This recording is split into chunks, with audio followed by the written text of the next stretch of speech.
students, in this video we are going to do question answer of chapter 5 class 8 The Summit Within, and the author of this chapter is H.P.S. Ahluwalia. ये जो हमारी first question answer हैं ये हमारे book में exercise kind में है। हम पहले इन्हें करते हैं। Standing on Everest the writer was, और हमारे पास आपकी बुक में ऑप्शन दिए हुए हैं। जब राइटर एवरेस्ट के ऊपर खड़ा था तो उसे कैसा महसूस हुआ? वो जुबिलेंट था। जुबिलेंट का मतलब खुश, एंड सैड दुखी, तो वो खुश भी था और वो दुखी भी था। सो आपका आंसर होगा Jubilant and sad. The emotion that gripped him was of humility and a sense of smallness. So next question है, जब वो वहाँ पे थे तो उनको कैसा महसूस हुआ? उनको किस बात ने दुखी किया या उनको कैसा महसूस हुआ? सो उस समय उन्हें जिस इमोशन ने, जिस भावना ने पकड़ के रखा था वो था humility and a sense of smallness. वहाँ पर एवरेस्ट के ऊपर चढ़ने के बाद उन्हें यह महसूस हुआ कि वो दुनिया में सबसे बड़े नहीं हैं। ह्यूमिलिटी का मतलब होता है अपने आप को सबसे बेस्ट ना मानना, और विनम्रता हम हिंदी में कहते हैं। और वहाँ पर जाने के बाद जो राइटर है उन्हें एहसास हुआ कि वो इतने बड़े विश्व में कितने छोटे हैं।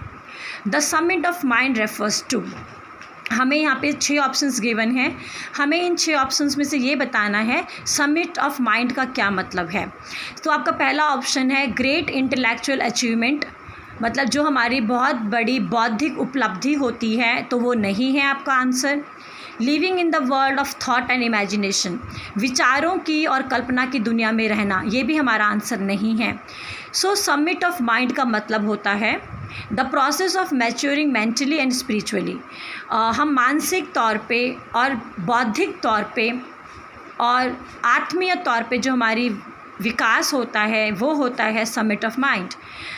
अपने खुद की इच्छाओं का त्याग करना और औरों के बारे में सोचना। Triumph of mind over worldly pleasures for a noble cause, और एक अच्छे कारण के वजह से हम अपने जो प्लेजर्स हैं उनका त्याग करते हैं, ये भी होता है summit of mind. A Fuller knowledge of one self, और अपने बारे में जितना ज़्यादा ज्ञान हम ले पाएँ वो भी होता है summit of mind. So summit of mind हमारे लास्ट के जो 4 ऑप्शन हैं ये मतलब होता है समिट ऑफ माइंड का। सो स्टूडेंट्स, ये आपकी बुक की एक्सरसाइज है। नेक्स्ट है आपके कुछ क्वेश्चन आंसर्स हैं। What are the 3 qualities that played a major role in the author's climb. Author ने जो माउंट एवरेस्ट को क्लाइम किया उसमें उनकी 3 क्वालिटीज़ क्या थी? Endurance, persistence and will power. Played a major role in author's climb. Endurance होता है हमारा सब्र, हमारी धैर्य। परसिस्टेंस होता है लगातार किसी काम को करना।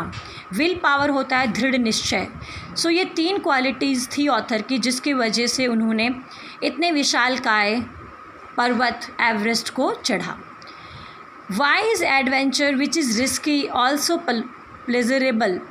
एडवेंचर जो होते हैं ये रिस्की भी होते हैं और ये आनंदमयी भी होते हैं। प्लेजरेबल का मतलब आनंद देने वाले। Adventure which is risky is also pleasurable as it gives the joy of battle fought and von.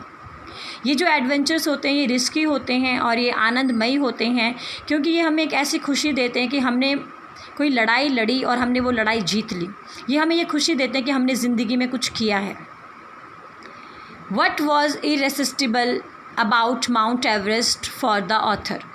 Author के लिए माउंट एवरेस्ट की ये कौन सी बात थी जो वो रेसिस्ट नहीं कर पा रहे थे? बार बार उनको ये ख्याल आ रहा था और वो इस बात को मान नहीं पा रहे थे। It was that Mount Everest was the highest and the mightiest mountain which many people fail to scale. ये बात है जो ऑथर को समझ नहीं आ रहा था। वो इस बात को बार बार इसके बारे में सोच रहे थे। वो इस बात और इस भावना को रेसिस्ट नहीं कर पा रहे थे, इसका विरोध नहीं कर पा रहे थे। और वो बात ये थी कि माउंट एवरेस्ट इतना ऊंचा पहाड़ है, इतना पावरफुल पहाड़ है और काफ़ी सारे लोग उसको चढ़ नहीं पाए। नेक्स्ट क्वेश्चन है, why does one does not climb a high peak for fame alone, what does one do it for really. हकीकत में कोई इंसान ऊंची चोटी पे इसलिए नहीं चढ़ता कि उसको मान चाहिए, सम्मान चाहिए। तो फिर ऐसी कौन सी बात है हकीकत में जिसको पाने के लिए एक व्यक्ति ऊंचे ऊंचे शिखरों को चढ़ता है या ऊंचे ऊंचे शिखरों पे चढ़ना चाहता है? वो बात क्या है? One not only climbs a high peak for fame only but for pleasure, thrill and sense of achievement.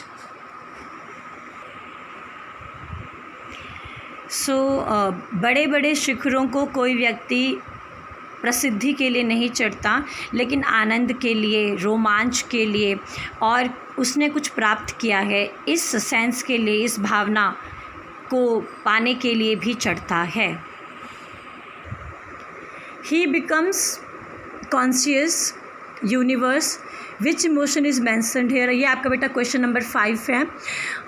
वहाँ पर जाके कौन सा इमोशन है? पर्वत के शिखर पे जाने के बाद राइटर को किस भावना ने घेरा? वो था ह्यूमिलिटी, विनम्रता। वहाँ पहुँचने के बाद जो उसका विनम्र स्वभाव है, हमें उसके बारे में पता चला। और फिर वहाँ पे राइटर को जाके लगा कि वो इतना महान नहीं है, क्योंकि वो वहाँ पे इतना महान विशालकाय पर्वत देखने के बाद उसको लगा कि मैं कितना छोटा हूँ, मानव कितना छोटा है। What are the symbols of reverence left by the team on Everest? Mount Everest में ये जो टीम गई थी, इन्होंने कौन कौन से सिम्बल्स को छोड़ा? सिम्बल्स होता है प्रतीक और रेवरेंस होता है इज्जत, ऑनर, सम्मान। तो सम्मान में, माउंट एवरेस्ट के सम्मान में इन लोगों ने वहाँ पे क्या क्या चीज़ें छोड़ी, ये हमारा क्वेश्चन है। Symbols of reverence means symbols of honour. Symbols of reverence means symbols of honor.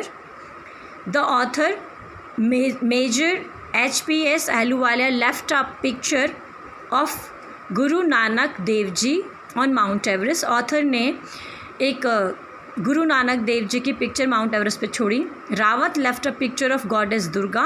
Rawat ने दुर्गा माँ का पिक्चर छोड़ा था, दुर्गा माँ की पिक्चर छोड़ी थी। Phu Dorji left a relic of Buddha. और फू डॉर्जी ने भगवान बुद्ध का स्मृति चिन्ह छोड़ा था। What did his experience as an Everester teach him. ये जो ऑथर है उसको एक एवरेस्टर जो वो है, मतलब एवरेस्ट पे चढ़ने वाला व्यक्ति को हम एवरेस्टर कहते हैं।